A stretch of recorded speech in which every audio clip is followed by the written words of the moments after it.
Okay, welcome back to the channel, part 3 of the carburetor rebuild. I'm holding the power valve in there because it wanted to pop out on me when I mess with the gasket again. So what I'm going to do is I showed you how to take the accelerator pump apart. You pop the spring off the old one, put it on the new one. You have the little disc here.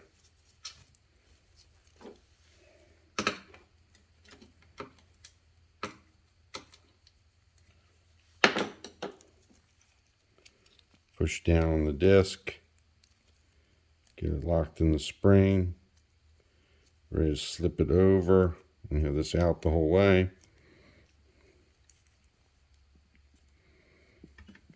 It's kind of tricky. I like when they come assembled already, but sometimes you can't have everything. There you go. Hold it like this. Just kind of get your finger behind it, push up on it, and get that in there. Trick, so this doesn't get scratched up a lot. Close the bore down of that accelerator pump unit with some WD-40. Hear the seal that thing makes? Don't forget your spring in the bottom of it. It's usually this guy right here. Tall, thin spring. You'll know it's because it fits over the end of the accelerator pump like that. So now it's going to always want to push that out of there. Want to see how the accelerator pump works? Fill the cavity with some WD-40. Not going to hurt it. Little check balls in there. You're going to see it come out of these up here. Look at that. There's your accelerator pump. Right there and there. That now did good. We flushed any dirt that I maybe missed when I was blowing it out. This I like to put on after I have the gasket in place.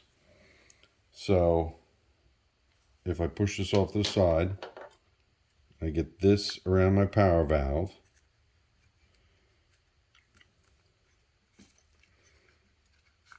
Pull that over. You see that that will sit flat. Yep. Put it on the wrong one. Sorry about that. Confused everybody. There we go.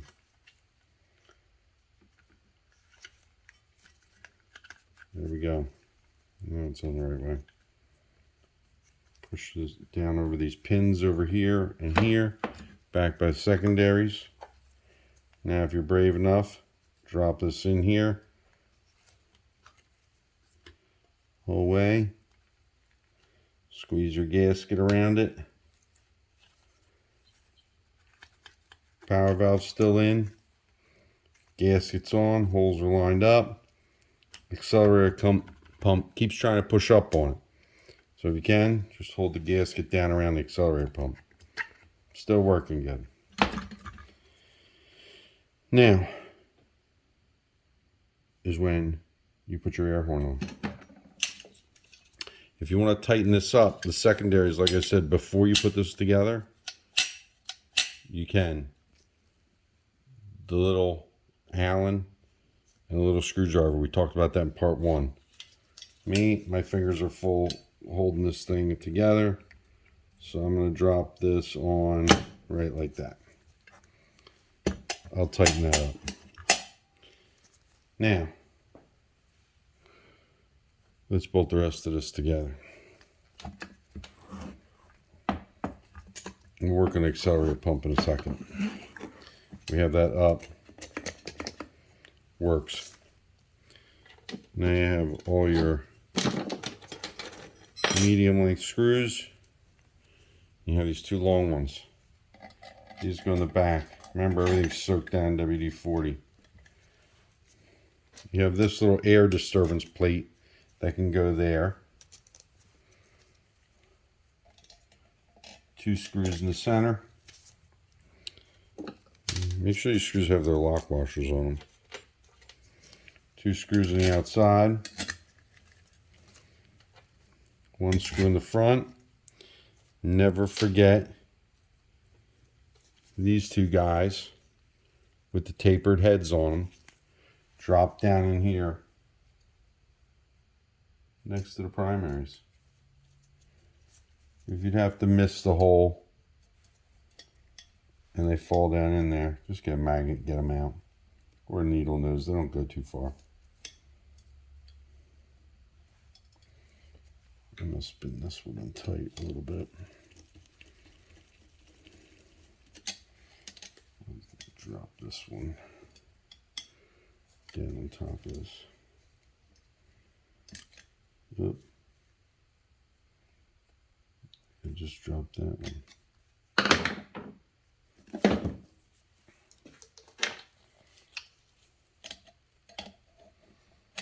And there where the needle is. I can't get in there that far.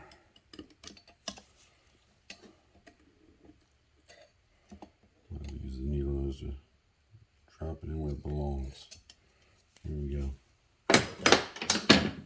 Now,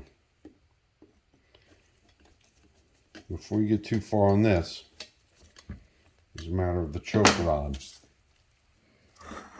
Has to fit down in there. Some of you can do it when the air horn's off and then it's just sticky in the cavity waiting. Goes in like this. Then this will bolt to the choke like that. So what I do is I fish it down in. I can control where that piece is.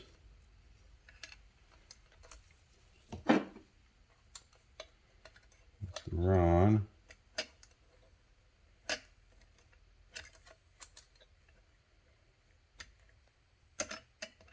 What's up? Maybe it's being hard to see.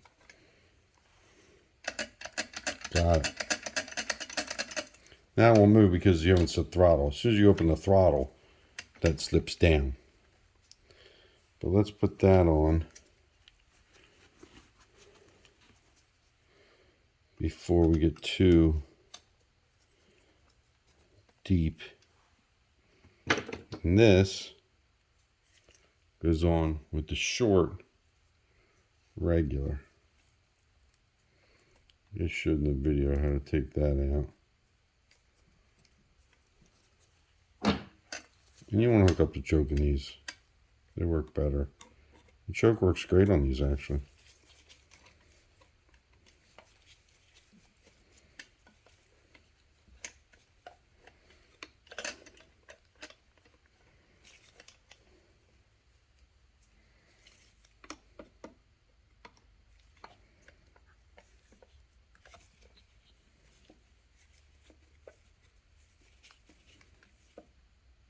Anyway.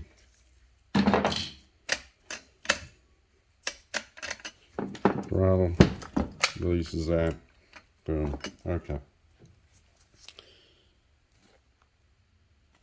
We still have these here.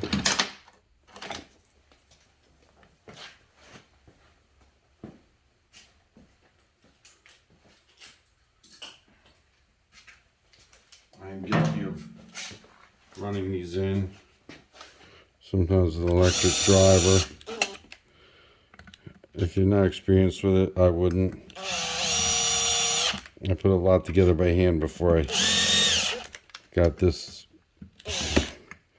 Started doing this. Remember those long ones go all the way through the bottom.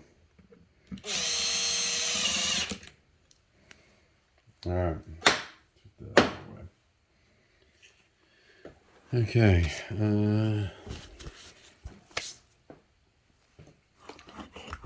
Now let's talk back about accelerator pump.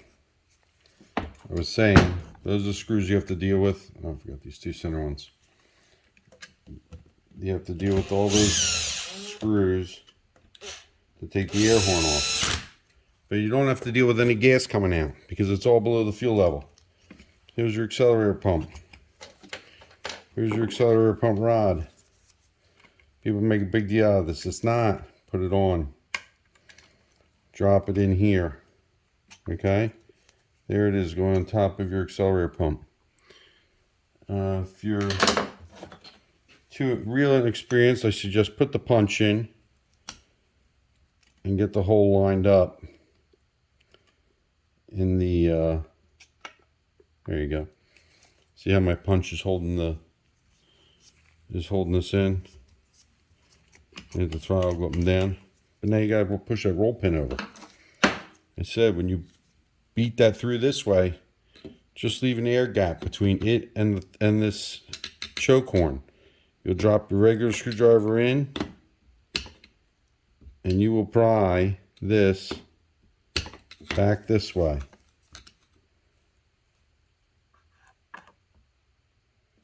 Let it push your punch right out. Punches out of the way, roll pins in place. Look at that. See that accelerator pump? Working good. Good seal. You put it in with some WD-40 to lube it up so you didn't put it in dry. It's creating a nice vacuum seal there. Now's when you say, okay, let's put secondary rods in. We can put them in. Turn it upside down. It's not really going to hurt the carburetor. It drops in. It sits on top of this little fulcrum. That is this little regular screw. Screws right down here.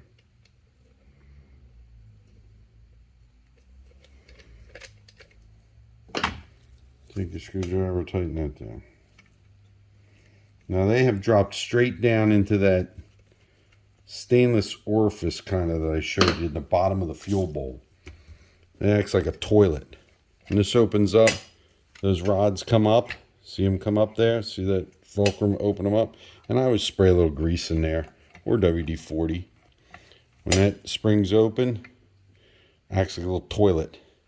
Runs down, the fuel comes back up, mixes with those air bleeds, and into the secondaries it goes. Let's talk about, now I did not do a final tighten on this. I will tighten all these screws up. I'll tighten the top and I'll retighten the bottom. As you tighten those big screws at the back, the ones that go the whole way through, the front ones will loosen, or the bottom ones will loosen. I apologize.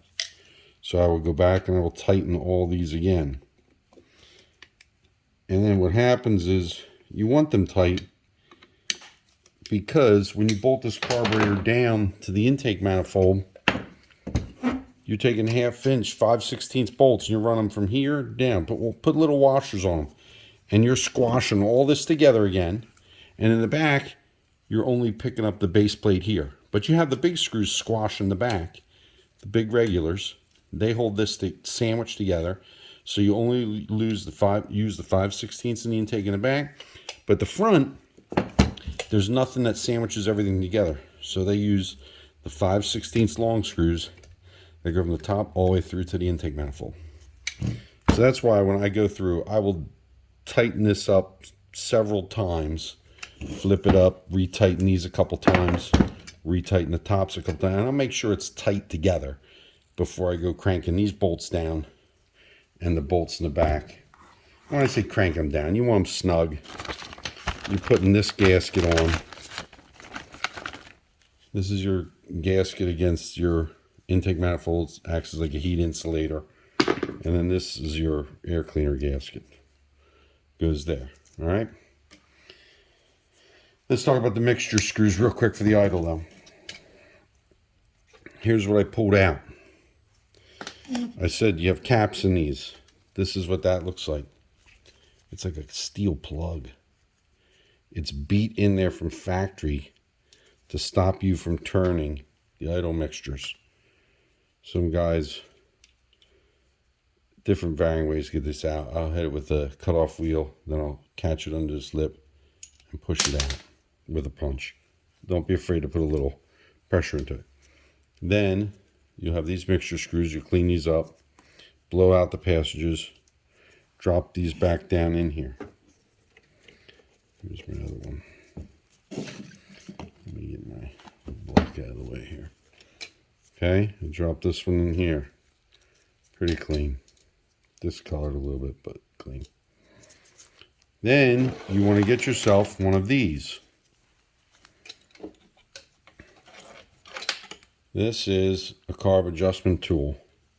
Mine has different bits in it. Spring loaded, but you put the one in for this Quadrajet carburetor has like its own bit. You'll drop that down in there. When this is on the engine, you can reach in with the spring loaded one and you can tighten and change these. Change the mixture. Is that looking okay? Yeah. You can change the mixture with this fancy driver. Flexible head. You can reach in while it's on the intake and tighten or loosen these mixture screws. Get your highest vacuum reading with it running smooth. Make sure your timing's good. There, I kind of put that in. I'll back them out when I get it on the car. Sometimes I'll back them out a turn and a half to start. Get the spring pressure. These will loosen up over time, I've found, just from spring and vibration. So there, they're in. You want to get that whole steel pin out so this driver fits in tight down in there. And you'll feel it'll, you have to get a feel for it. It'll lock in on that thing. Okay? So I might be in the whole way there. I'll back it out. Let me count right. I'll back it out a turn and a half. This one's in tight, locked in. I'll back this one out a turn and a half. All right, keep this tool for when you set it up on the car. This is base plate. Then when the choke is set and you want to adjust the speed of the engine, the RPM, when the choke is set, that is this Phillips head screw right here. Before you mess with that, put it on the car, see what it does. You can trim your fuel with the choke on your RPM speed with that screw, because it locks out this screw. This is your hot idle set screw. When the choke is off, this comes into play. Real quick, if you haven't gotten a new diaphragm, this is also your vacuum brake for the choke and the secondaries. They have new ones. They're not expensive. I usually check them. I keep them if they're good as backups, but I usually get a new one. Always get a new filter. People always screw up the filters in these carburetors. I don't know why. I'll run through that with you quick. Here's your filter. If you have questions, shoot me a message. I'll try to get back to you. The dirt is caught on the inside of this filter. If you pull this out and it says looks clean. No, the dirt's inside. Goes inside, gets trapped. There's also a backflow valve in there, a little spring valve there. See, the back is smooth, the front's with the gasket, okay? The rebuild kit, here's the old one. Oh, look at that one. No backflow valve, cheap. These have a little nylon washer right here. Can you see that? Look at that, little nylon washer. Your rebuild kit will have a new one. Right there it is in the rebuild kit. Don't Teflon tape these. Don't go crazy. Just get rid of this little nylon washer. Take it off. Replace it with the new one. No Teflon tape. No glue. No nothing. It works great. I don't know how many millions of dollars they spent engineering this. You put your nylon washer on. It snaps onto place. It should not come off when this is bolted in the carburetor. Stick that way. I'm gonna try it this way. You'll hear it. If it doesn't go, get it bolted in place. It'll force it on there. Your gasket goes towards that. Don't forget your spring. Your spring is what provides the tension for that gasket against the inlet of this piece. See that? That's how that goes together. Traps all the dirt on the inside. I have grabbed the filters, torn them open, and looked on the inside. This nylon washer is not being where I want it to be. So I will persuade it into place.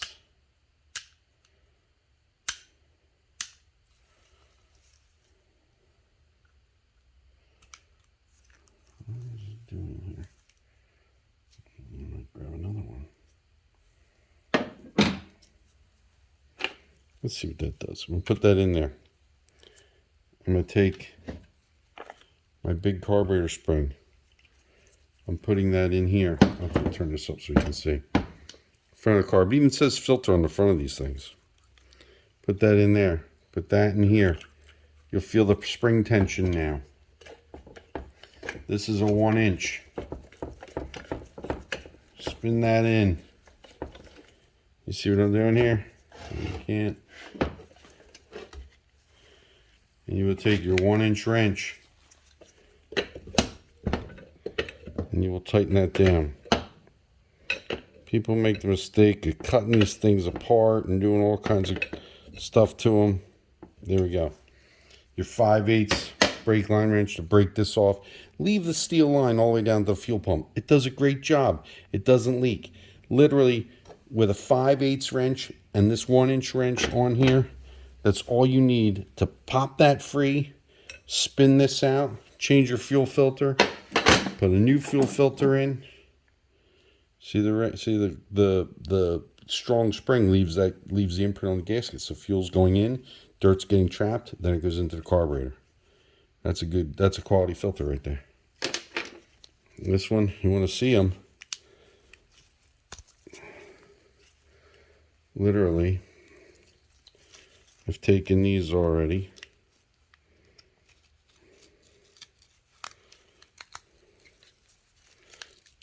And that's where your dirt sits, is inside. Look at the dirt in that one. Whoa, look at that. That's how you see what the filter looks like in a Quadrajet. Alright, we talked about choke pull off. I'm going to get that out of the way for right now. And the diaphragm. Put the fuel filter in. These bimetal pieces, they go bad. It's cheap to buy a new one. Make sure you get that over the stem there. If you have rivets here, drill the rivets. The kits, no, this kit didn't. This kit came with a new roll pin for the accelerator pump, but a lot of times the kits would have come with screws like these to replace these rivets. Save the little clamps there and literally take your time with these screws. These screws will cut threads, knock the rivet out. The screws will cut threads where the rivet used to be. That was a couple old kits. I saved a bunch of those. And then you can put your choke on together. And you'll say, doesn't that need adjusted? Yes, it does. You're going to hook it up cold.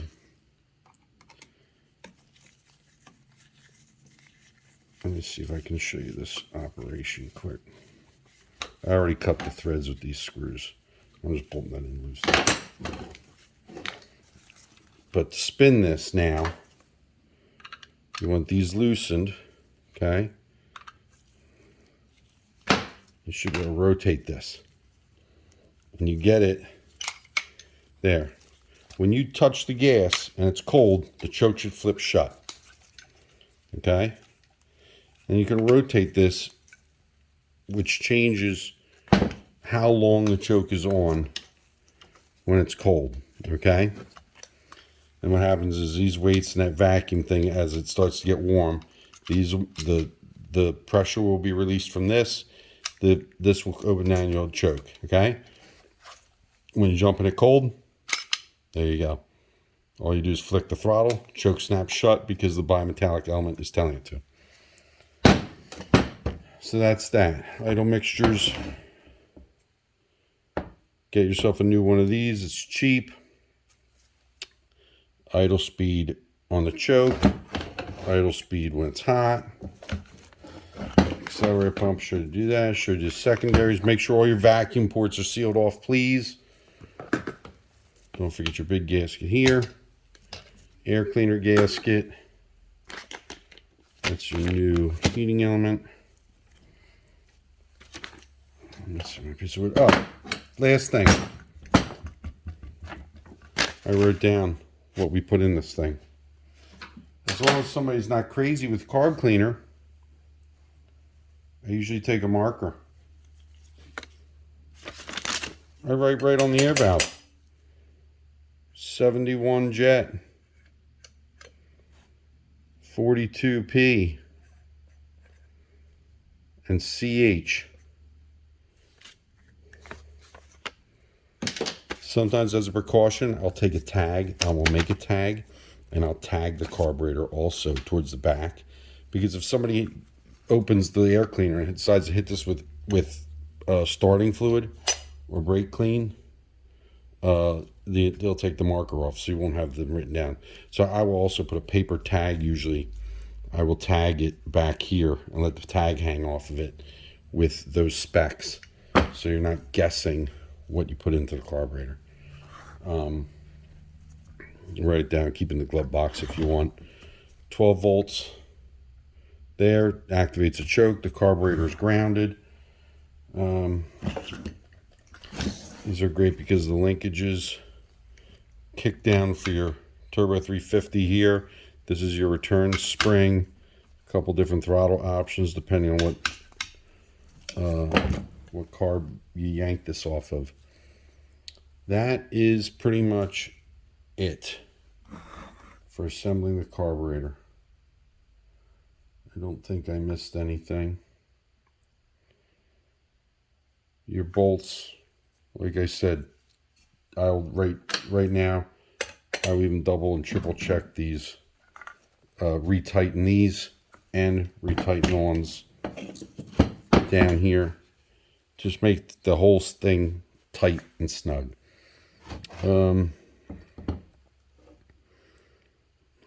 It is tricky to show you the secondary adjustment.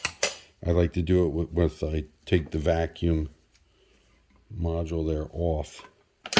You can do it with it on though.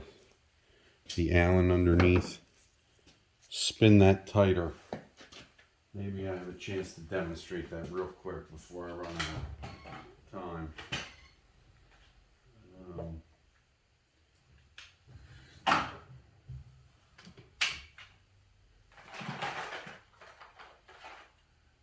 Take your screwdriver.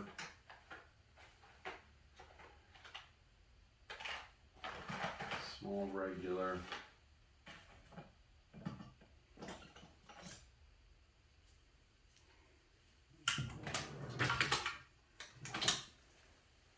There we go.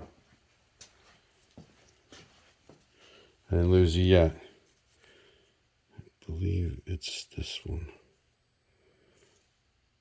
330 seconds, I believe, is it.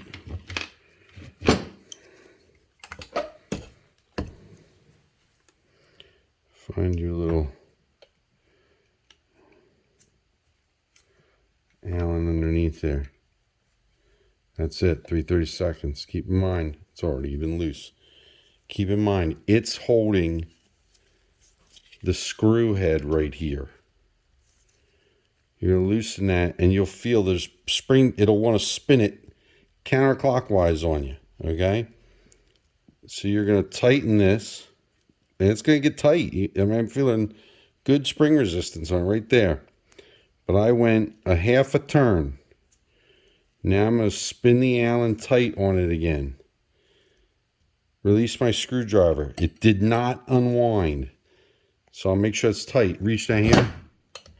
Wow. I can't even open them the whole way. That's how tight they got. Look at that. Don't force it. It got that tight with a half a turn. So I'm going to put my screwdriver back in here. I'm going to loosen the Allen. I feel a spring tension. Wants to spring it back on me. I'm going to come back a quarter of a turn. Tighten the Allen. Okay. Pull my screwdriver out. The screw head stayed put. So you know the Allen has a bite on it. I give it another little snug pinch on that. Wow. Look how tight that got. That gets rid of your bog. That gets rid of your bog in the Quadrajet. The Quadra bog. That gets rid of it. That was a quarter of a turn. 45 degrees. And retightened it, the Allen, because the Allen tightens down on the head of that screw. Can you see that? The Allen is right there. The little screw right there. And you'll feel tension on it. When you loosen that Allen, you'll feel this want to spin it counterclockwise on you. Don't let it do that. You unwind your spring, and then the secondaries get really loose. But it works its way loose over time. The spring also loses tension. But that right there is never going to bog. And you're going to feel it and hear it, because it's going to require the airflow to pull that open. That's when the air is introduced, then the fuel is introduced. That is pretty, I like it. But that's how easy it is to adjust that. And you can change that by adjusting that small increments of turns. You can do it in the car. It's not hard. Make sure your choke unit is down when you put this on. And then this takes those little tapered head screws here.